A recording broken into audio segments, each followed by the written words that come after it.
A very good evening to you tuned into UBC TV. Welcome to News Tonight this Thursday, the 14th of October 2021, and we'll start with a look at the top stories before the news in detail.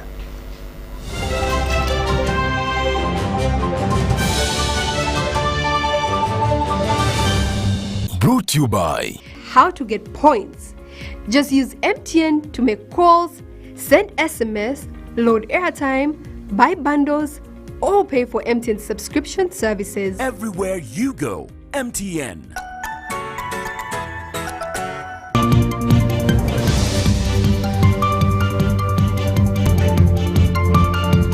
President Museveni warns ministers against corruption. NSSF has no money available for lump sum pay for the proposed 20% mid-term access. Micro, medium and small industries tipped on standards for competitiveness, while clubs beef up squads as others secure new coaches.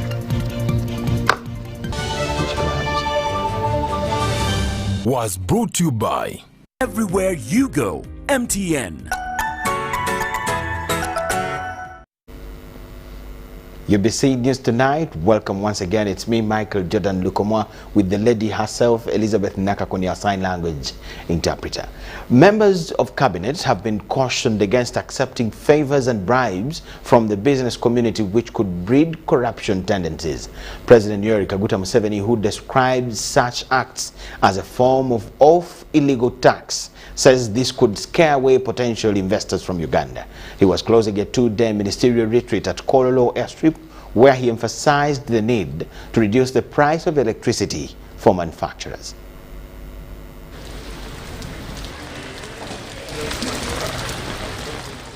Stop corruption of the leaders. Stop taking bribes from businesses. Because I get reports, I have not arrested anybody, which God willing I may able to do, of asking bribes from business people, political leaders of different types, including even members of parliament who are on the committees. This culture must stop, because it's very dangerous for our future. It will scare business. Businesses will run away. Investors will run away because it's like a tax on business. Number two, the price of electricity for manufacturing. This is in the hands of the Honorable Nankabirwa. No corruption, not disturbed by corrupt people, but now cheap electricity. You will see how factories will rush in. Actually, it's not a call, it is a directive which I received loud and clear, and I am trying to work on it. We are trying to see the sites or the locations of these industrial areas to see whether we can connect power, not going through Umeme footprint, because Umeme has an agreement with us, and there are things that we should do really respect in that agreement.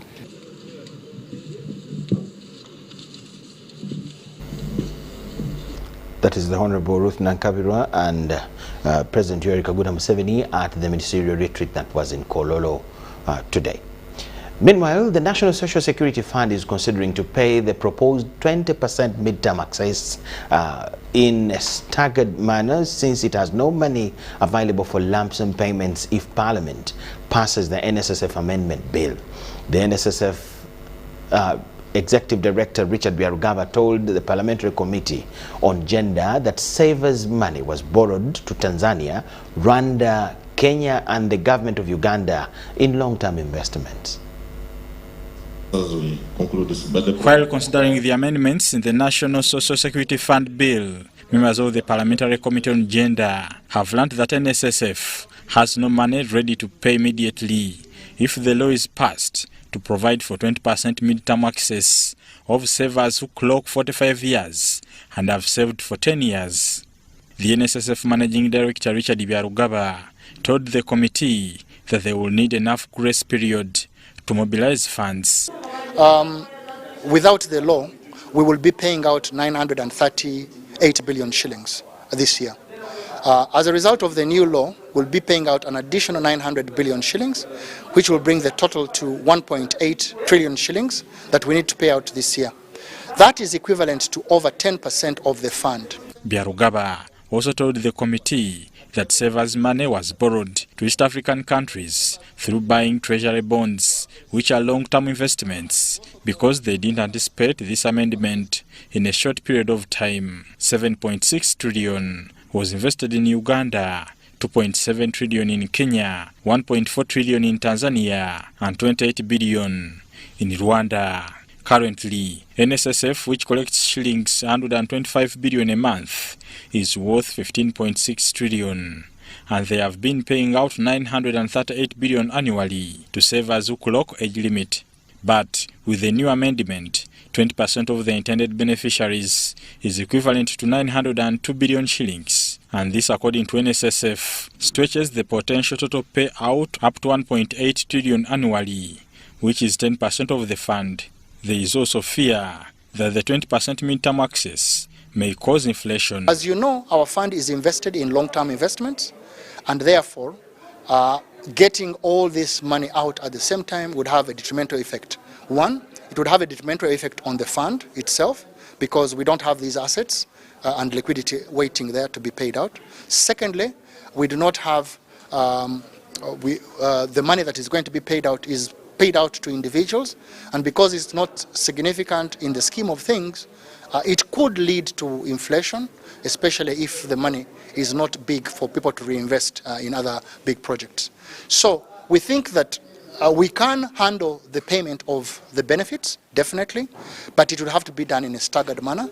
And I believe that the clause that has been included within the Act, which allows the minister to come up with a statutory instrument that will regulate how we pay out this money, is so important.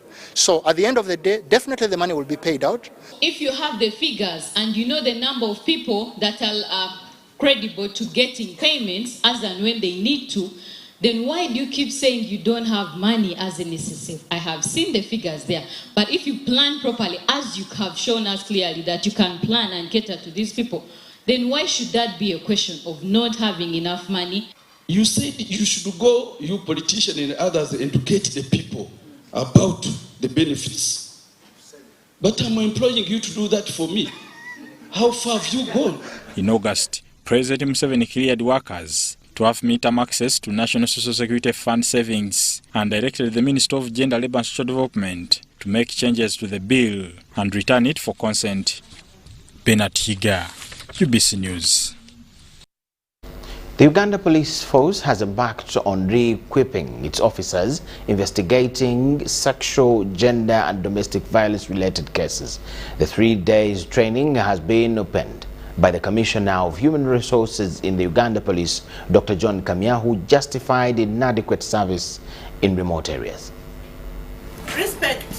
Training special investigators of Uganda Police on sexual gender-based violence cases will bridge the gap of justice for vulnerable victims. That is exactly has been the problem, that we may have general CIDs who just know how to investigate general crimes, robberies, thefts, and yet these sexual offenses, especially regarding to even special categories like children, require special skills. The way you interview an adult is not the way you interview a child. Officers in different police territorial commands are warned about the connivance with the parents in covering up sexual gender violence cases. That when you try to cover up defilement cases and cases against children and women, you are also participating to commit a very serious crime. First of all, parents and guardians and teachers have a duty to protect these children. They should protect the scene, they should protect the victims and they don't spoil the evidence. Protecting the victim, it means you don't wash them, you don't change their clothes, you don't harass them, you keep until the police collects all the evidence. UNICEF and Uganda Police are joining hands in this struggle to eliminate sexual gender-based violence in communities. UNICEF is recommending institutionalizing the training based on the scope of the vice. Institutionalization, we want to make sure that there is proper training for all cadres within law enforcement, within judicial, but also medical officers. This should not be one-off training. It should be part of the community engagement. It should be part of government initiative to make sure that all personnel, they are trained on how to protect children. Men are advised to take their reports of harassment and any kind of violence to the police to seek justice. So sometimes they think when they come out, they will be looked at as if they are less, they are not men enough to handle family affairs. But we encourage them that they should also come out and complain, and their cases will be investigated. Ourselves that victims have different entry points. Some come at police while others go to the health centers. So what you are supposed to do at police is the same we expect from the health centers when you receive these victims who have not yet reached at police. Uganda Police still faces limited specialists to work on the isolated cases like sexual gender-based violence and has to depend on non-state actors. Abdul Nasile Lobwama, UBC News. Another landslide has occurred in Bulucheke constituency, Bududa district, affecting sub-counties of Buna Sushi, Bomaemba, Bomwalie and Bomasata. The landslide that occurred this morning at 5 a.m. destroyed farmland over 3 kilometers, although no death was registered. We are surprised to see the landslide has occurred, but it developed a crack last Sunday, and people thought that it will not move. Finally, this morning at around 5:30 a.m. in the morning, people started hearing the cracks, and when they heard the cracks, the people in the neighborhood started evacuating their animals to the neighboring villages. When the soil and some other things were rolling down. Residents of Bulucheke say they received early warning of the cracks that developed 2 weeks ago. Ebintu bino okutandika zizo nga weeks 2-3 nga twalaba enza kikanga zikubye era nga local leaders twategeeza abantu nti abantu amuveewo temusulayo temubeerayo lwakuba saawa yonna etakali nza vulumo. The area MP, Isaac Pudoy, asked government to relocate the people in these risky areas to the lower ends of the district and avail funds to the district disaster committee. Our request has been that the government should set up a regional, at least district response team, emergency team. Because now what we are coming, we are sympathizing with the people, but we are leaving them in that state. So I'm appealing to the minister, the Prime Minister, the time is now to equip the district disaster team. Duda District Chairman Milton Kamoti said the whole district is under threat. He adds that government's pace of relocation is too slow. Kubanga buli kaseera tufuna ebizibu era mbadde nkubira omuwendo omulango abantu bonna naddala abantu b'ekitundu kyange kino musenguke muveeno mugende eri wansi oba tugende bulambutye tugende bulambutye. District Environment Officer Mario Namono, who did not want to appear on our cameras because she did not sought permission from the cow, attributed the landslide to the crowing of dangerous trees. Etaka libwatuka kuba enima yaffe si nnungi, abantu balimye bubi, emiti gye tuzimba si mirungi, emiti gye tulina okuzimba. High Court in Kampala has dismissed an application filed by NRM's Mukesh Babubahi Shukula against the NUP's Nakawa West Member of Parliament Joel Senyonyi. Judge Isaac Muwata ruled that the petitioner Mukesh failed to provide court with enough evidence. In the general elections which were conducted on 14th January 2021, NUP's Member of Parliament Joel Senyonyi, representing Nakawa West, pulled out with over 310,000 votes in the race of 14 candidates. However, Shukra Mukesh, who got only 806 votes in the 6th position, stood challenging Joel Senyonyi's victory. In filing this case, Shukra Mukesh cited election irregularities, failure by Electoral Commission to count votes from 8 polling stations, and Joel Senyonyi's academic documents. The presiding judge, Isaac Muwata, has dismissed Shukra Mukesh's petition, citing failure of the petitioner Shukra to avail court with the conclusive evidence against the respondents. To the satisfaction of court, the grounds to set aside the election as laid out in section 61 of the Parliamentary Elections Act. The petition is accordingly dismissed with costs to the respondents. In view of the foregoing, I also uphold the victory of the second respondent as the validly elected Member of Parliament for Nakawa West. Although he agreed with the petitioner's evidence that some declaration forms were tampered with, the petitioner lacked conclusive evidence to prove this to court. Court said that even if they were to give the alleged votes of 158 and they were to be added on to Mr. Babubai's vote, it wouldn't change his position from the 6th candidate, neither would it change his results. Neither would it change the results of the winner, the MP of Nakawa West. So, further, court said that the documents he brought, which he allegedly had crossings, he couldn't ascertain where it was got from because the Electoral Commission adduced the proper document. Ku polling stations ezisinga saafunako yadde akalulu akamu.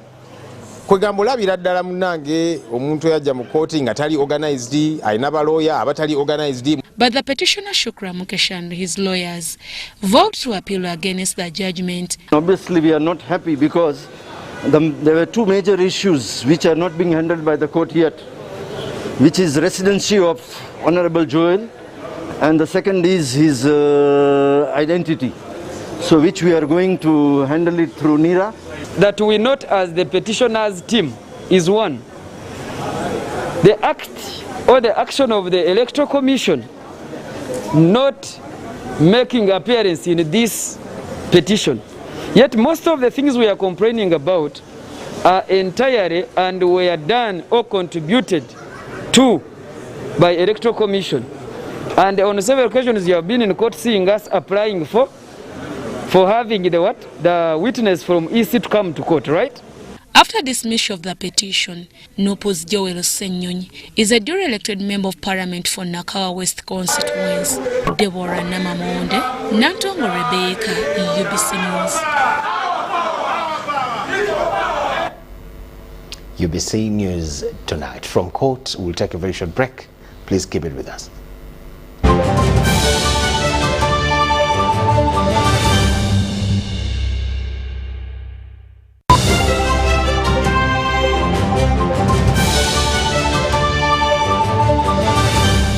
Today in history.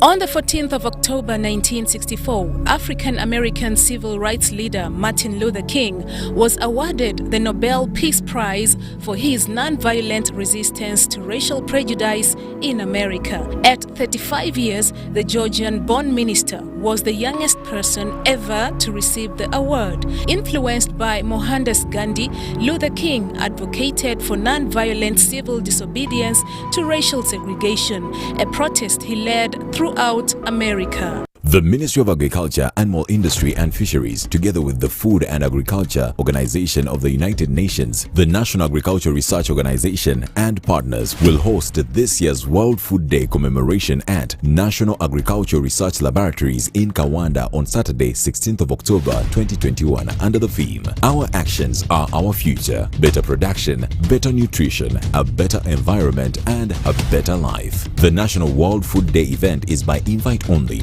but the public can join the activities on TV and on social media using hashtag World Food Day. Remember that every year, 1/3 of all food is lost or wasted. When we waste food, we also waste the labor, energy, and previous resources used to produce it. To feed everyone, we need to transform the way we grow and consume food. Let's start today. Eat local, eat seasonal, and eat sustainably to safeguard our future food. Our actions, our future.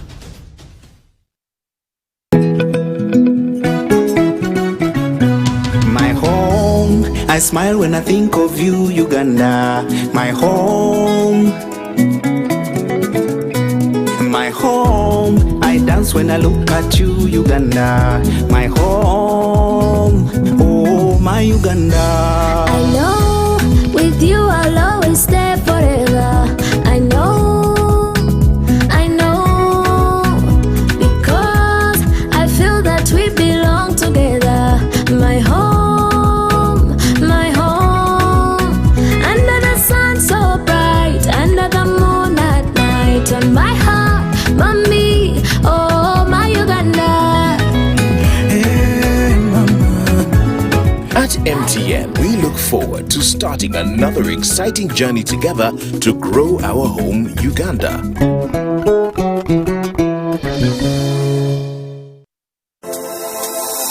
The third edition of the Bombay Business Summit is here, starting at 10 a.m. to 12 p.m. every Friday from the 15th of October to the 12th of November. Join us via Zoom, Facebook, and YouTube as we discuss topics like surviving and thriving through the pandemic, investing in real estate, trade and investment opportunities in Uganda, alternative dispute resolution, business formalization, and inclusive resource mobilization for Uganda's economic independence. Don't miss out.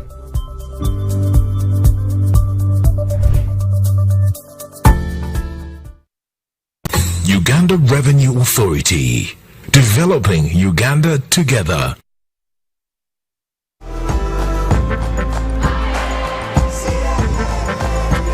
Uganda, today is a great day to work towards your dreams. Dial *185*7# and select savings to save as low as 500 Ugandan shillings on regular savings or 250,000 Ugandan shillings for fixed deposits. Airtel Money Super Saver is powered by KCB Bank Uganda. Airtel Money, instant, secure, borderless. T's and C's apply. Getting GoTV was the best decision James has ever made. Finding a good place to watch football was never easy, but it was costly until James discovered something big. Now he can finally enjoy the benefits of home-grown advantage with a decoder and 1 month of GoTV value. For just 25,000 shillings, enjoy the world's biggest leagues and cap competitions. GoTV Uganda, love it.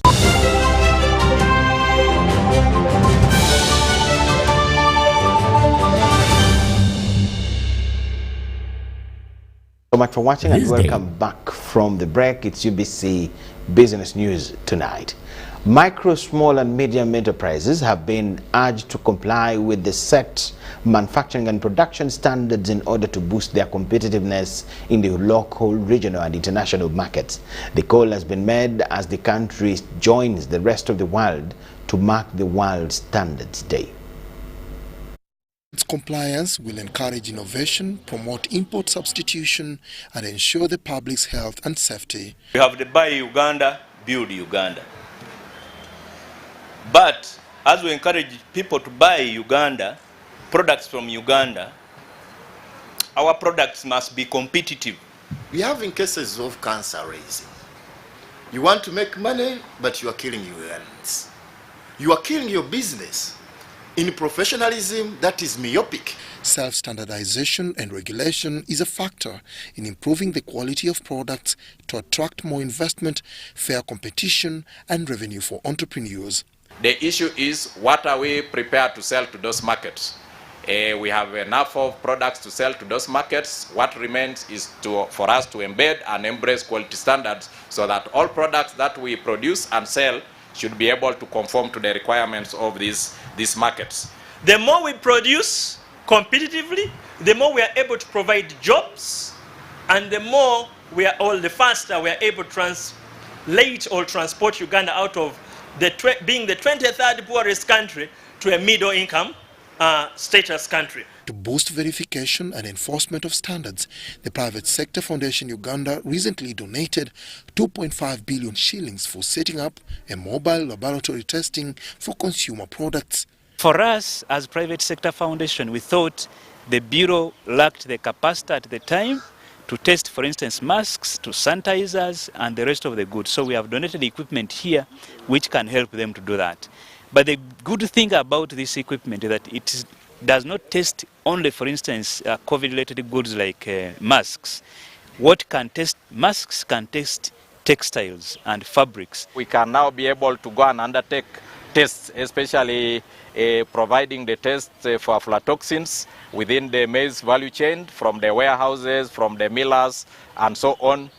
So that will help us to be able to increase the outreach, to be able to reach our maize dealers who are processing this maize across the country, as opposed to them bringing them to the fixed laboratory equipment at Standards House. The World Standards Day, celebrated every 14th of October, is a means of paying tribute to global collaborative efforts towards the development of voluntary technical agreements that are published as international standards.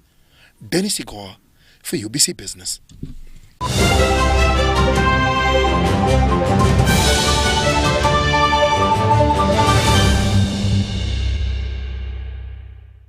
These days, our homes are no longer just the places we live. It's where we attend meetings, go to class, keep each other safe, and entertain ourselves. To do this smoothly, you need a reliable internet connection. Connect your home online with MTN WakaNet Max, a fast and reliable home internet solution to power your streaming, gaming, online classes, work, and CCTV security cameras. The MTN WakaNet Max starter kit comes with a free 4G router, SIM card, and 35 GB bundle with no validity, all at 245,000 Uganda shillings. Visit any MTN service center to sign up. Everywhere you go, MTN. The Ministry of Agriculture, Animal Industry and Fisheries, together with the Food and Agriculture Organization of the United Nations, the National Agriculture Research Organization, and partners will host this year's World Food Day commemoration at National Agriculture Research Laboratories in Kawanda on Saturday, 16th of October 2021, under the theme, Our Actions Are Our Future, Better Production, Better Nutrition, a Better Environment, and a Better Life. The National World Food Day event is by invite only, but the public can join the activities on TV and on social media using hashtag World Food Day. Remember that every year, 1/3 of all food is lost or wasted. When we waste food, we also waste the labor, energy, and previous resources used to produce it. To feed everyone, we need to transform the way we grow and consume food. Let's start today. Eat local, eat seasonal, and eat sustainably to safeguard our future food. Our actions, our future.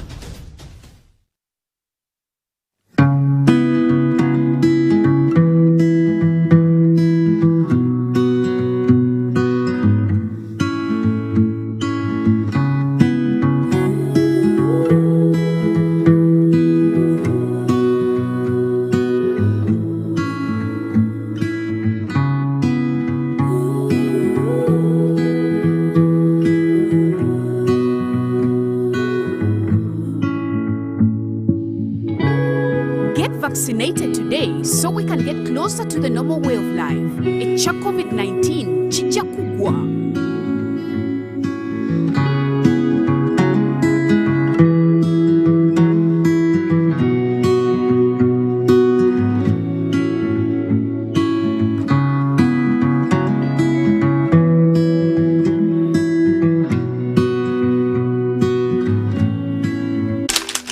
You know, you could just buy a new smartphone from anywhere in Uganda.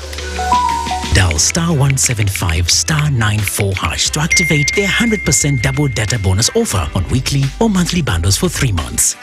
Better yet, you automatically receive free 1 GB valid for 30 days. You are hooked already, aren't you?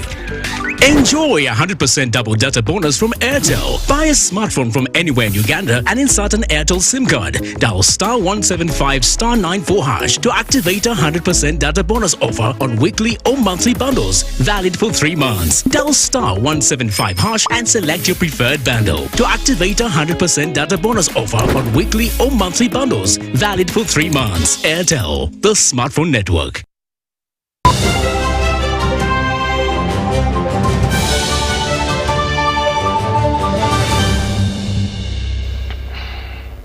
In the world of sport, Express FC will start its title defense this Friday as the Start Times Uganda Premier League returns. Clubs have beefed up their squad, while others have secured new coaches. Meanwhile, the fight between Gorola Moses in the camp for a non-title fight against South Sudanese Majok is also on.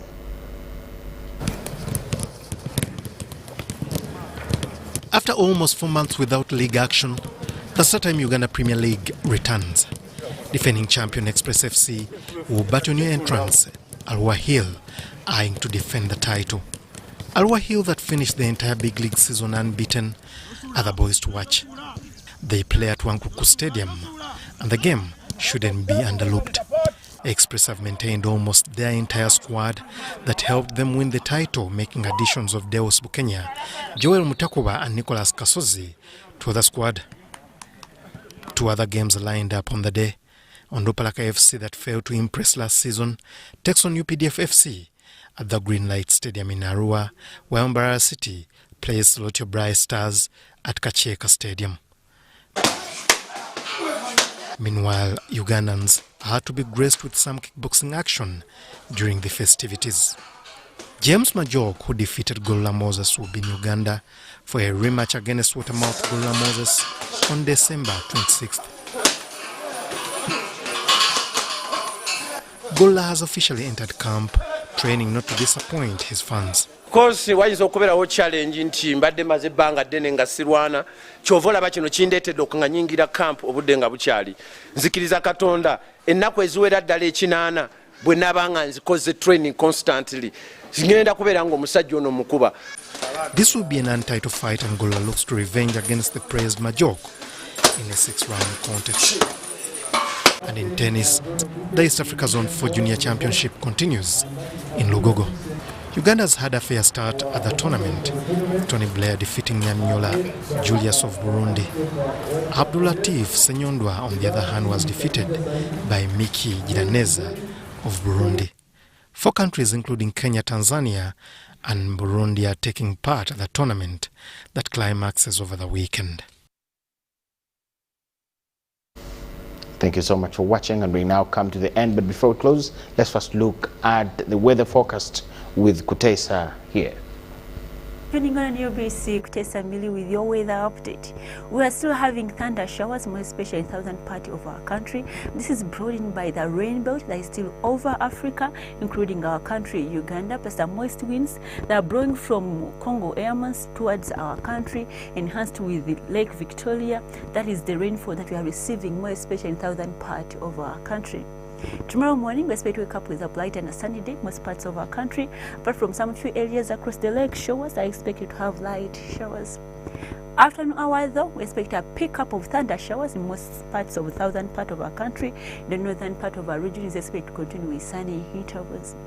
Temperature is up to 30 degrees of maximum in the northern part of our country towards the Karamoja. Within South, we are seeing it a bit higher at 31 degrees Celsius in our capital city Kampala with 27. Cover the highlands with the lowest of 22 degrees Celsius. It is moving out of Uganda, touring other cities across the globe, forecasting cloudy conditions across Doha with a maximum of 37 degrees Celsius. Zanzibar and Mombasa with light showers at a maximum of 32 degrees Celsius across Zanzibar. New Delhi and Dubai with a maximum of 36 degrees Celsius across Dubai and with sunny conditions. Thanks for tuning on UBC. I stay Kutesa Mili. Stay tuned and see you tomorrow. Thank you so much, Mili Kutesa. And now let's look at the top stories we had as we close.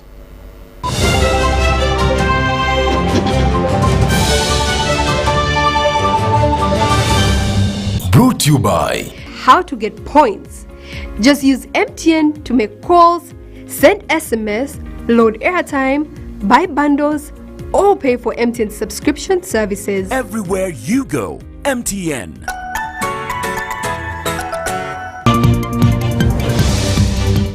President Yoweri Museveni has warned ministers against corruption.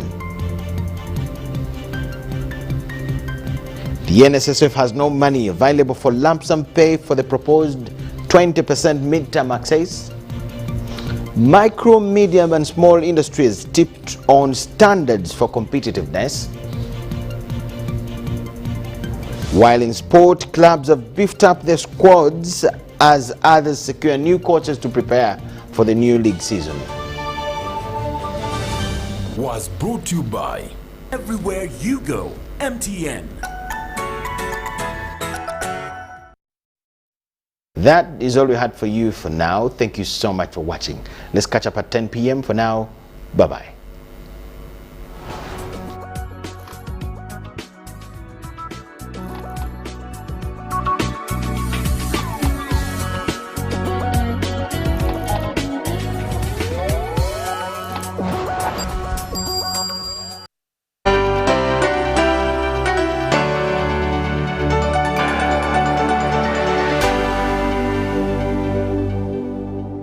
The Ministry of Agriculture, Animal Industry and Fisheries, together with the Food and Agriculture Organization of the United Nations, the National Agriculture Research Organization and partners will host this year's World Food Day commemoration at